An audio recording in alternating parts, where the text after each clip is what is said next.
नमस्कार, कहानी कुर्सी की देख रहे हैं आप। आपके साथ मैं हूं मीनाक्षी जोशी। बहुत सारे विषय, जिनमें से सबसे पहला मुद्दा आज ममता बनर्जी से जुड़ा हुआ, पश्चिम बंगाल से जुड़ा हुआ। टीचर भर्ती घोटाले ने पश्चिम बंगाल की मुख्यमंत्री ममता बनर्जी की मुश्किलें बढ़ा दी हैं, क्योंकि सुप्रीम कोर्ट के फैसले के बाद बीजेपी कह रही है कि दीदी जेल जाएंगी। दरअसल पश्चिम बंगाल में 9 साल पहले 25,000 टीचर्स और नॉन टीचिंग स्टाफ की भर्ती हुई थी। इसे 1 साल पहले कोलकाता हाईकोर्ट ने रद्द कर दिया। हाईकोर्ट ने कहा था कि भर्ती में अनियमितता हुई है और बाद में ममता सरकार सुप्रीम कोर्ट पहुंची थी। सुप्रीम कोर्ट ने पहले तो हाईकोर्ट के फैसले पर अंतरिम रोक लगा दी। अब जब सुप्रीम कोर्ट ने फाइनल फैसला सुनाया तो ममता बनर्जी की मुश्किलें बढ़ा दी। सुप्रीम कोर्ट ने हाईकोर्ट के फैसले को बरकरार रखा और पश्चिम बंगाल शिक्षक भर्ती को पूरी तरह टेंटेड और दूषित करार देते हुए भर्ती को ही रद्द कर दिया। 3 महीने के अंदर अंदर नए सिरे से फिर भर्ती करने के आदेश भी दे दिए हैं, जिससे लेकर बीजेपी और टीएमसी आमने सामने हैं। दोनों के कार्यकर्ताओं में झड़प हो रही है, तस्वीरें आपके सामने हैं। बीजेपी ये कह रही है कि दीदी तो जेल जाएंगी। इस पर करेंगे हम विस्तार से चर्चा। हमारे साथ हमारे सभी मेहमान इस वक्त स्टूडियो में मौजूद हैं। बहुत स्वागत है आपका, विजय जी, समीर जी, हर्षवर्धन जी, बहुत स्वागत है। आरती टिक्कू जी भी आज हमारे साथ है। लेकिन सबसे पहले आपको पॉलिटिकल रिएक्शन सुनाते हैं, कैसे हो रही है तकरार। बीजेपी का रिएक्शन आप सुने। बंगाल की मुख्यमंत्री ममता बनर्जी की क्रेडिबिलिटी और उनकी लेजिटिमेसी की धज्जियां उड़ गई हैं। यह सुप्रीम कोर्ट ने कहा है, यह कोई भारतीय जनता पार्टी नहीं कह रही। और ऐसे रिक्रूटमेंट स्कैम्स के लिए याद करिए, हरियाणा में पूर्व में मुख्यमंत्री जेल गए हैं। जेल, दीदी जेल जाएंगी, अलबत्त जाएंगी। हिंदुस्तान में कानून का शासन है और एक बार हमारी सरकार बनेगी बंगाल में, the full force of law will come upon Mamata Banerjee. Sambit Patra को आप सुन रहे थे, बहुत ही उन्होंने सख्त लहजे में और जोर शोर से ये मुद्दा उठाया कि अब ममता बनर्जी को जेल जाने से कोई रोक नहीं सकता। मैं चर्चा को शुरू करती हूं हर्षवर्धन जी। ये वाकई में घोटाला, जिस तरीके से सुप्रीम कोर्ट की टिप्पणी है कि पूरी की पूरी चयन प्रक्रिया ही त्रुटिपूर्ण है, टेंटेड है, ये दिखाई दे रहा है। और उन्होंने ना सिर्फ इसे खत्म करने के लिए बल्कि साथ ही साथ ये कह दिया टाइम फ्रेम के साथ कि 3 महीने के अंदर आप पूरी प्रक्रिया फिर से करें, भर्ती करें। देखिए, मुझे लगता है कि ममता बनर्जी को इस सबसे बहुत फर्क नहीं पड़ता। कलकत्ता उच्च न्यायालय के बारे में तो वो सब कुछ कह चुकी हैं, कुछ छोड़ा नहीं है उन्होंने। लेकिन अब तो सुप्रीम कोर्ट कह रहा है। अब सुप्रीम कोर्ट कह रहा है। उनका संदेश खाली पर जो व्यवहार था वो भी याद करिए। सीबीआई जांच जब की गई थी तो वो याद कीजिए।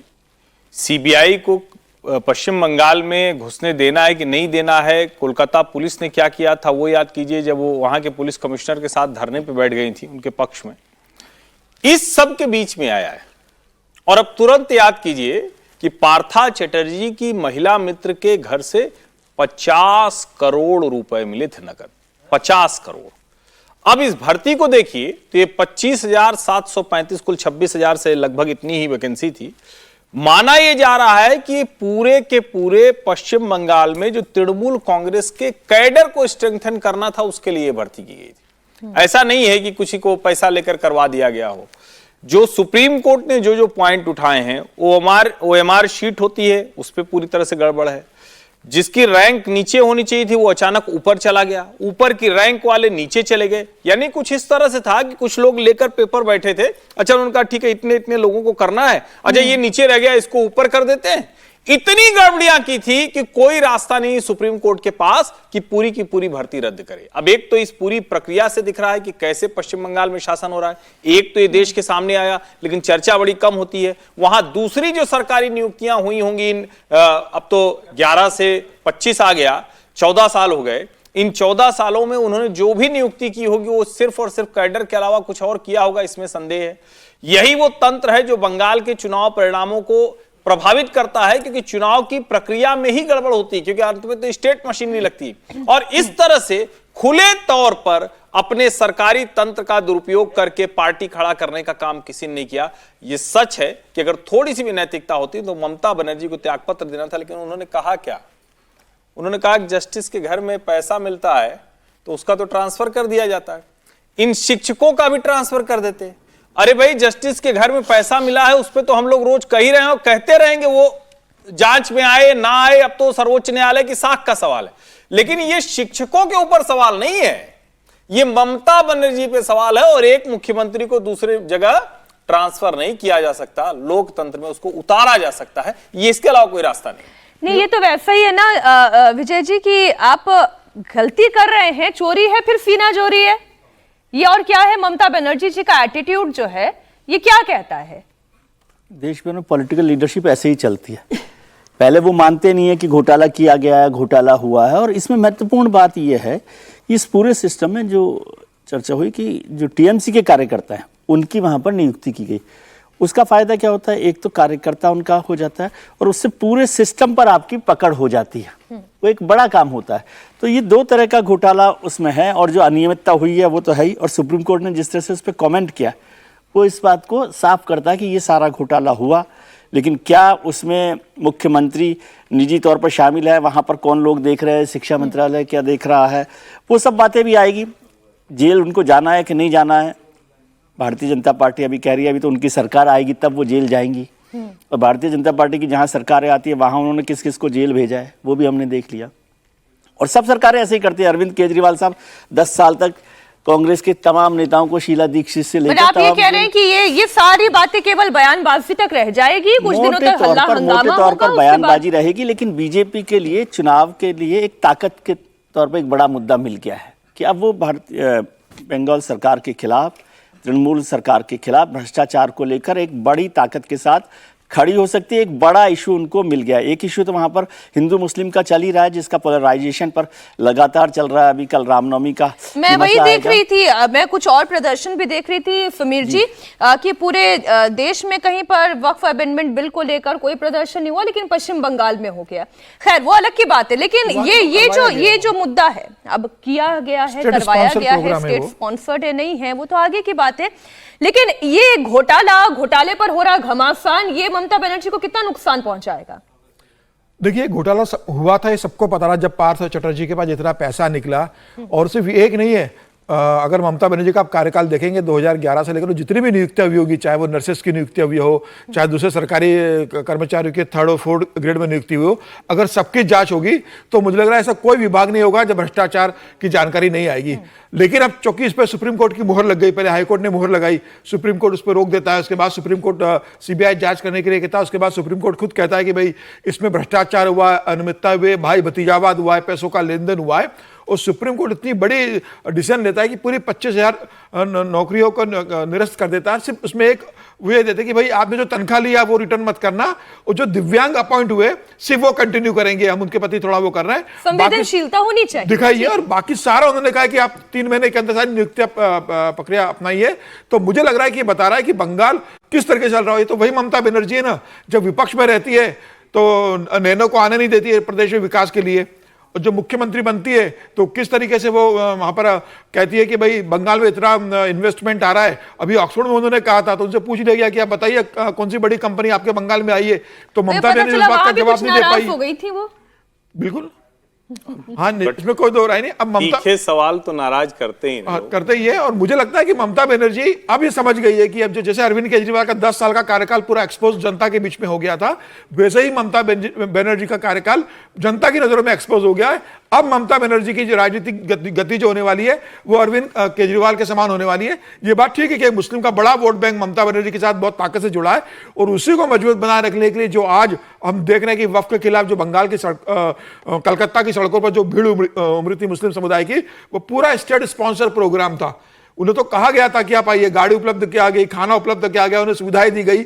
और ममता इस ताकत को बताना चाहती है और उनको जोड़ना चाहती है कि चुनाव के समय कम से कम आप मेरे साथ बने रहना, क्योंकि हर विपरीत परिस्थिति में मैंने आपका साथ दिया है। लेकिन अब बंगाल की जनता ये समझ रही है कि ममता बनर्जी की राजनीति जैसे केजरीवाल की फ्री। लेकिन ये जो आप बात कह रहे हैं समीर जी, ऐसा तो नहीं है ना आरती जी कि इससे पहले ममता बनर्जी के ऊपर भ्रष्टाचार के आरोप नहीं लगे हैं? हम इसके पिछले चुनाव की भी बात करें, उससे पिछले चुनाव की भी बात करें, तब भी ममता बनर्जी पर आरोप लगे थे भ्रष्टाचार के। लेकिन क्या हुआ, जनता ने उन्हें चुना। पिछली मर्तबा आप देखें या अभी हम कुछ महीनों पहले की घटना डॉक्टर के साथ जिस तरीके का बर्बर व्यवहार हुआ था और फिर मेडिकल सिस्टम के अंदर जितनी अनियमितताएं थी उसे लेकर भी ममता बनर्जी के ऊपर सवाल खड़े हुए थे, वो भी हम नहीं भूले। अब जनता कितना याद रखती है वो अलग बात है, लेकिन बतौर जर्नलिस्ट हम तो याद रखते ही हैं। अब जो तस्वीर सामने आ रही है घोटाले की, पहले हाईकोर्ट को आप जो मर्जी आए कह दें, लेकिन सुप्रीम कोर्ट पर भी तो आप उंगली नहीं उठा सकते ना। देखिए मीनाक्षी, आपने बिल्कुल सही कहा कि ये पहली बार नहीं है कि बीजेपी को ममता बनर्जी के खिलाफ मुद्दा मिला। हम लगातार देख रहे हैं पिछले 10 साल में कई सारे मुद्दे खड़े हुए और हर बार बीजेपी की यही होता था कि प्रेसिडेंट्स रूल लगेगा, ममता बनर्जी जेल जाएंगी, ये होगा वो होगा। लेकिन अंत में जब वोट बैंक की पॉलिटिक्स वेस्ट बंगाल में होती है तो ममता बनर्जी की जो पकड़ है वो ऐसे घोटालों की वजह से हो या पोलराइजेशन की वजह से हो, उनकी पकड़ जो वेस्ट बंगाल पे है वो बहुत मजबूत है। और मुझे नहीं लगता है जो हमने बर्बरता, आपने डॉक्टर वाला केस उठाया, आरजी कार वाला केस, वो इतना बड़ा इशू था। और यहाँ जबकि अगर आप देखें 25,000 26,000 जॉब्स है, ये भी जो है ममता बनर्जी के फेवर में ही जाएंगे क्योंकि 26,000 लोग और उनकी फैमिलीज तो सड़कों पे उतर आएंगी अपने आप को बचाने के लिए और ममता बनर्जी को बचाने के लिए। तो इसलिए मुझे लगता है ये गलतफहमी। जी, ये 25,000 फेवर में आएंगे तो 26 लाख जिन लोगों ने फॉर्म भरा था वो भी तो विरोध करेंगे ना कि उनकी मेरिट के खिलाफ गया है मामला। नहीं, यही तो मैं कह रही हूँ कि आप आरजी कार का केस लीजिए, संदेश खाली का केस लीजिए, संदेश खाली का केस देख लीजिए, इतना बड़ा मामला, इतना बड़ा मामला था, लोग दोनों तरफ से थे। लेकिन जब इलेक्शन की बारी आई तो ममता बनर्जी ने दिखा दिया कि वो ऑलमोस्ट अनकंटेस्टेड लीडर है वेस्ट बंगाल की। बीजेपी की प्रॉब्लम शायद ये भी है कि उनके पास कोई ऐसा स्ट्रांग चेहरा नहीं है वेस्ट बंगाल में। उन्होंने कोशिश भी नहीं की कि एक स्ट्रांग राइवल ममता बनर्जी के कोशिश खिलाफ। तो बहुत हुई, शुभेंदु अधिकारी भी तो खड़े वैसे ही हुए ना, ठीक है, उन्हीं के पार्टी के से निकल कर फिर उनके खिलाफ खड़े हुए, लेकिन ताकत तो उन्होंने भी पुरजोर लगाई। लेकिन हाँ जी, लेकिन महिला चीफ मिनिस्टर, महिला लीडर, वो एक एडेड एडवांटेज ममता बनर्जी हमेशा लेती है। आपको मालूम है वेस्ट बंगाल जो अपने आप को शक्ति का, माँ काली का, दुर्गा का, उनका जो कल्चर है उसमें महिला की जो जगह है, उस वजह से ममता बनर्जी की ऑटोमेटिकली महिलाएं उनके साथ हो जाती हैं। वोट बैंक पे एक छत्र राज्य जो है ममता बनर्जी का, 25% का वोट बैंक, मुस्लिम वोट बैंक पे एक छत्र राज्य ममता बनर्जी का। बिल्कुल, तो सिर्फ महिलाएं नहीं है, हाँ महिलाएं नहीं है, 30%, 25%, 30% मुस्लिम वोट बैंक, उसमें इलीगल जो इमिग्रेंट्स है, माइग्रेंट्स है बांग्लादेश से भी। मतलब आप ये कह रहे हैं कि भले कितने घोटाले आ जाएं सामने, कुछ एडेड एडवांटेज ममता बनर्जी के साथ है और इसकी कार्ड बीजेपी नहीं निकाल पा रही है। लेकिन मैं अगर फिर इस हर्षवर्धन जी इस घोटाले के ऊपर आऊं, क्या परिस्थिति ऐसी, हालांकि ये बड़ा मुश्किल है, ये हम सवाल उठा दें कि मुख्यमंत्री रहते हुए कोई जेल चला जाए ऐसे, हालांकि पिछले कुछ टाइम में हम ये कह सकते हैं ऐसे कुछ घटनाएं सामने आई। अरविंद केजरीवाल का हम नाम ले लें, हेमंत सोरेन का हम नाम ले लें, हालांकि उन्होंने तो इस्तीफा दे दिया था। लेकिन क्या ममता बनर्जी की स्थिति आ सकती है कि उन्हें जेल भी जाना पड़ सकता है इतनी तल्ख सुप्रीम कोर्ट की टिप्पणियों के बाद? देखिए, पहली बात तो ये कि सुप्रीम कोर्ट की तल्ख टिप्पणी में कहीं भी उस तरफ इशारा नहीं है कि ममता बनर्जी जेल कोई आरोप नहीं है। और कमाल की बात यह है कि पार्था चटर्जी जेल गए, इस्तीफा दिया, उसमें 1 दर्जन से अधिक लोग जेल जा चुके हैं, लेकिन ममता बनर्जी तक उसकी आंच नहीं पहुंची। संदेश खाली में इतने लंबे समय तक उनका आदमी वो घूमता रहा, सरकार उसको अपने एक तरह से मेहमान की तरह करती रही। कोलकाता उच्च न्यायालय ने क्या क्या किया, फिर भी वो मजे से रहा। उसके बाद भी आप देखिए लगातार जो भी घटनाक्रम हो रहा है उसमें ममता बनर्जी पर कोई आंच नहीं आ रही। मुझे लगता है कि भारतीय जनता पार्टी राजनीतिक तौर पर और रणनीतिक तौर पर यहां बड़ी गलती कर रही है। जब तक ममता बनर्जी की इमेज को कोई दंड सीधे नहीं पहुंचता, वो हत्यारी सरकार है, वहां खूब हत्याएं हो रही हैं, गोली चल रही, ये सब बहुत पुरानी बात हो गई। और पश्चिम बंगाल में कम्युनिस्टों के शासन में भी यही होता रहा, उससे 1 डिग्री आगे ममता बनर्जी चली गई। वो सब उन्होंने सिंडिकेट कल्चर को और ज्यादा मजबूत कर दिया है।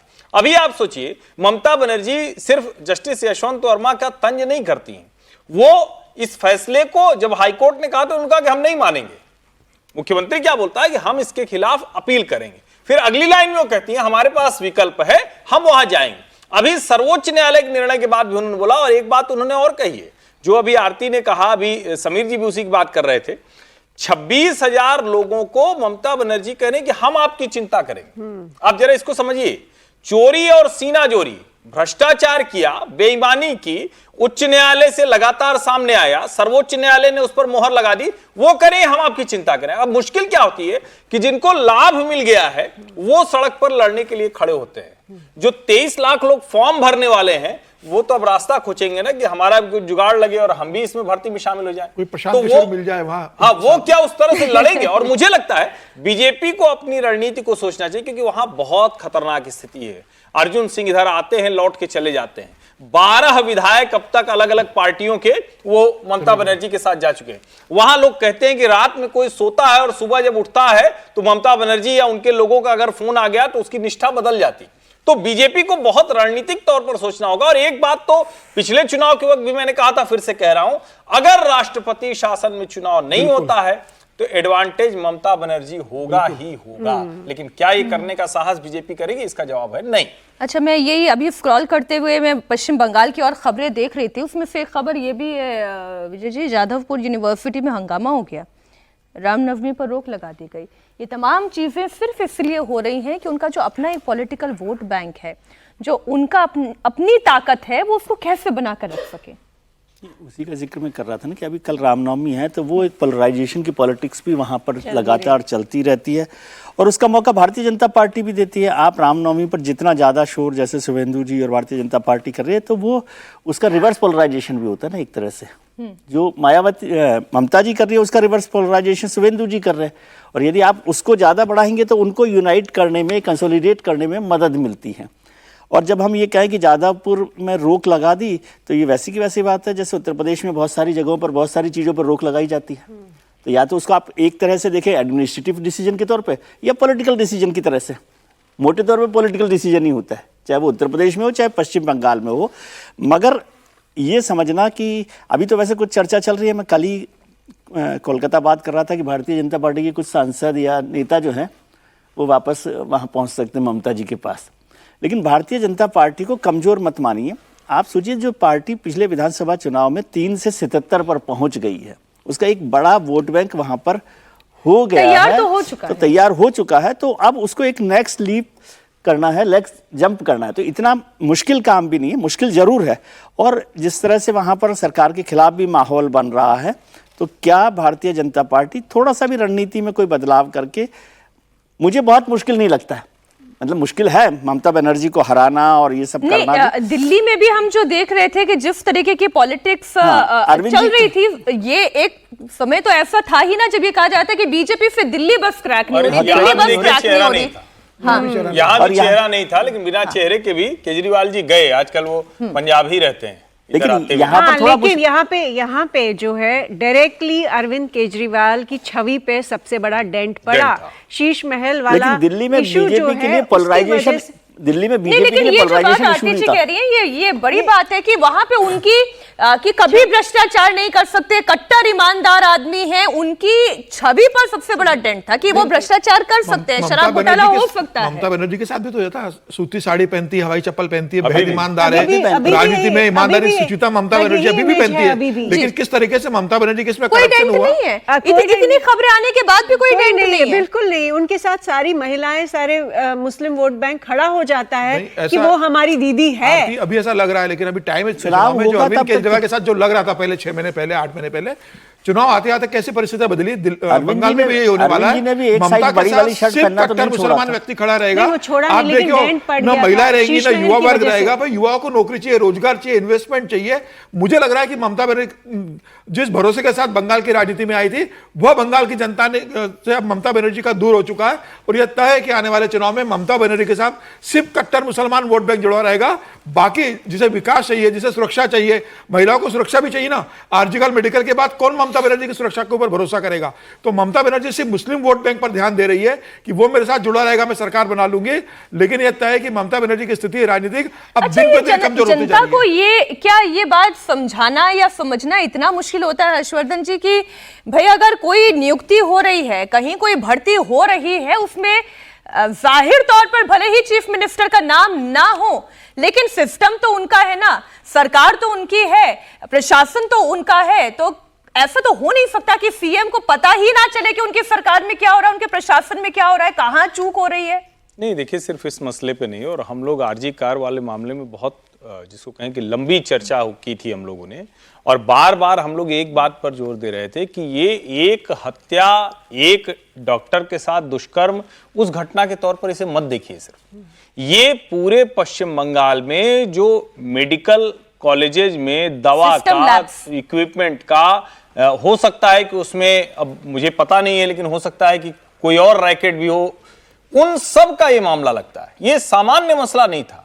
ममता जी जिस तरह से उस प्रिंसिपल को बचाने में लगी थी, हर कोई जानता है, लेकिन होता क्या है कि पब्लिक के मन में जब तक एक बड़ा वर्ग लाभार्थी होता है, और जब मैं कोलकाता इधर चूंकि लगातार कई बार जाना हुआ, जब मैं गया तो वहां मैंने देखा कि चर्चा कम होती है। ममता बनर्जी की सरकार ने ऐसी करीब 1 दर्जन योजनाएं चला रखी हैं, जिसमें महिला, युवा, गरीब, अलग अलग सेगमेंट के लिए, जिसको कुछ न कुछ वो दे रही और फायदा मिल रहा है, वो फायदा मिल रहा है। तो अब वो नहीं देखता उधर। हाँ, आप किसी समझदार व्यक्ति से बात करेंगे, कलकत्ता से किसी भी कारोबारी से बात करेंगे, वो हो सकता है टीएमसी का होगा, तो कहेगा कि ये शहर देख के आपको नहीं लगता कि मुर्दा हो गया है, ये शहर देख के आपको नहीं लगता कि लंदन के मुकाबले अंग्रेज खड़ा करने के लिए बना गए थे, और देखिए आज हम कहां खड़े हैं। वहां आपको पुरानी बिल्डिंग करके कहेंगे कि देखिए आप इसका कल्चर नहीं समझ रहे हैं, लेकिन वहां न तो कारोबार है, न लोग रहना चाहते हैं। और कमाल की बात यह है कि वो जो कल्चर था, जिसको हम ट्रेड यूनियन कल्चर कहते हैं, बड़ी सी इमारत है, उसके सामने छोटी छोटी दुकानें लगी हैं, अंदर जाने के लिए भी आपको घुस के अंदर से निकलना पड़ता है,